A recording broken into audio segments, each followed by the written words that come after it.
na Igbo nwanyị. Otu ọdụ Obosi anyị bịa pay our own homage. Oya anyị bịa.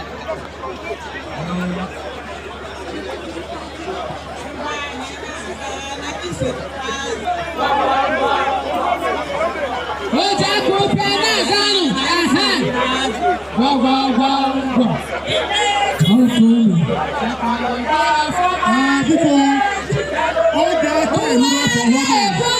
Any person coming to pay homage to them have to wait until the Lord the homage.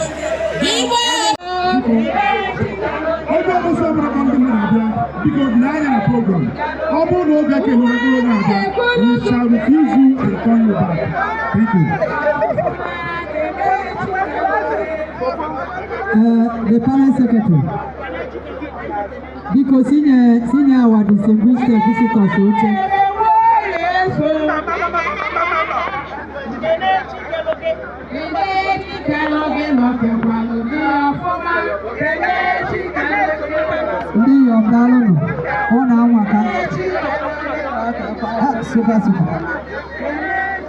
Dalon on the young Dalon.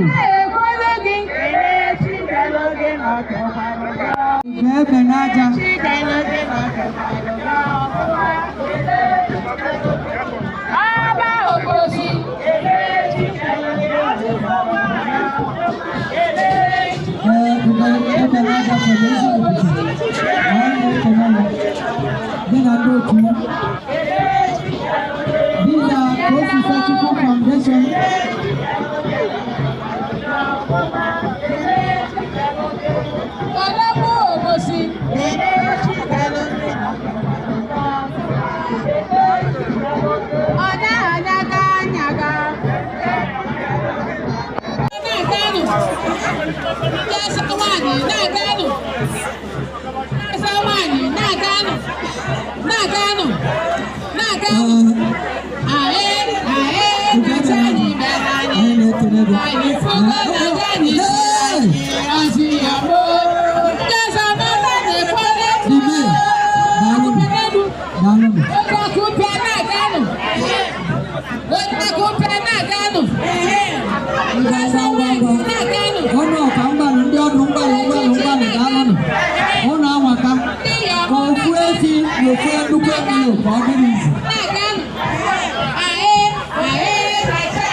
Ladies and gentlemen, you are about to watch from that part the members of Ghost Historical Foundation.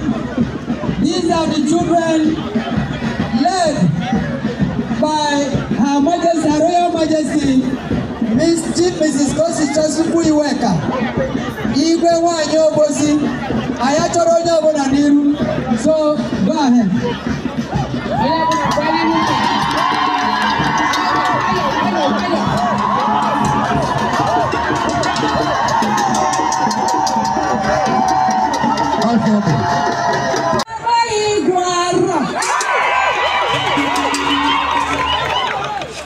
Obosi Ukwala. Obosi Ukwala.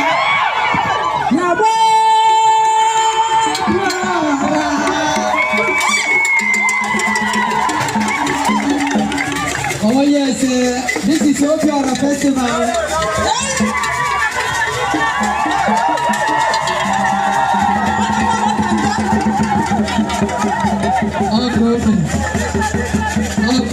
Ụmụaka azụrụ azụ. Ọrụ na-emume mmadụ anọkwa ya. Ọrụ na-emume ụlọ na n'ugbo m. Ọrụ na-emume chaba ụzọ.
Thank you.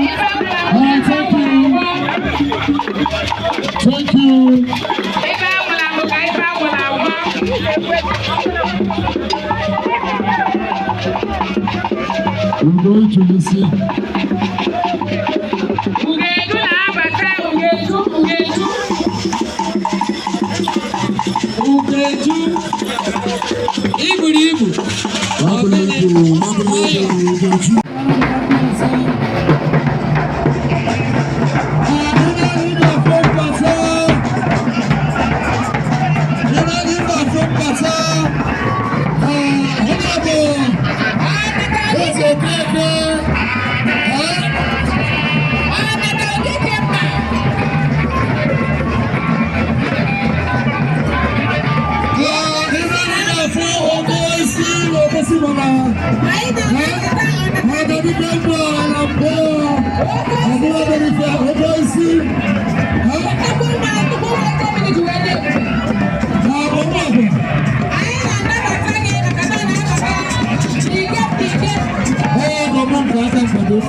isi anyị meghara n'ọnụ dịte na anapụ.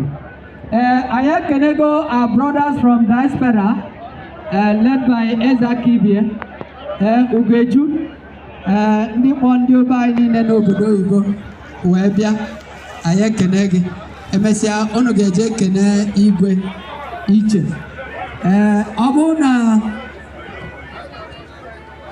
bụrụ na fada kenesia igwe, anyị ga-agaba n'iru.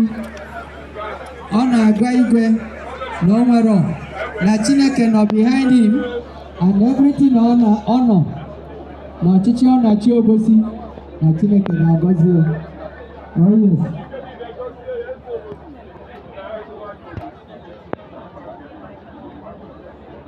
Anyị ga-agazi n'iru n'ịwa ọjị.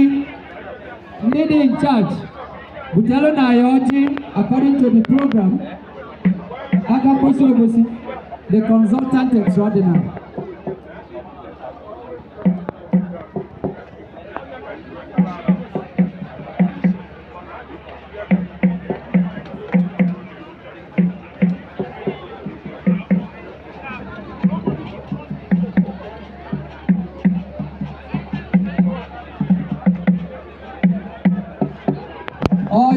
Ọjị ka ndị dị in charge. IYOM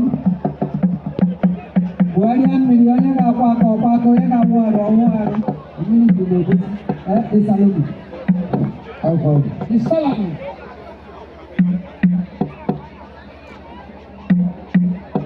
Ndị ụkọchukwu ebe ọbụ Obosi. Si butere igwe ọjị. Ọjị.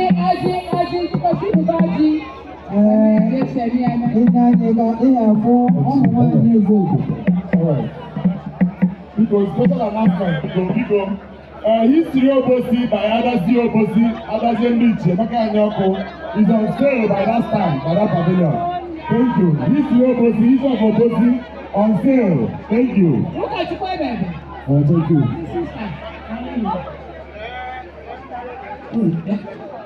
Thank you, sir.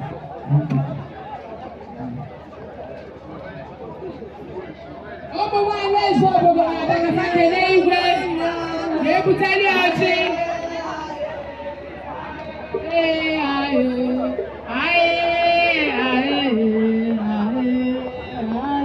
Ezobodo molonomo, ezobodo molonomo, ezobodo molonomo, monanyana monyano.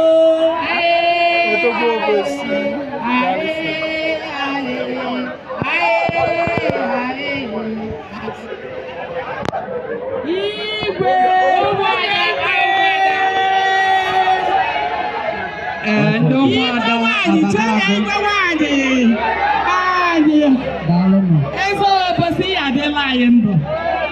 Ihe aka nka kakwasị n'aha Jizọs. Ihe etoola anyị ọgbụgbọ 18 n'aha Jizọs. Ọ ya adịla ya mma site na Jizọs Kraịst bụ onye nwe anyị. Cheenụ ya igwe.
Yes.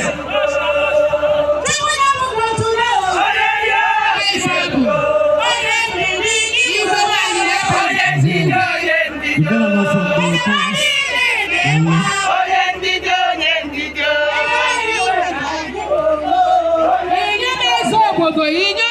Obodo na-aga ndị nwunye igwe na-aga Ifeabụ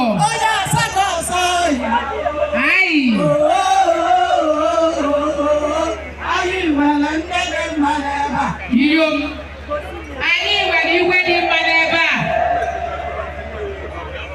a Ifeabụ Igbo Obosi na-adịla anyị n'aha Jizọs. Amen.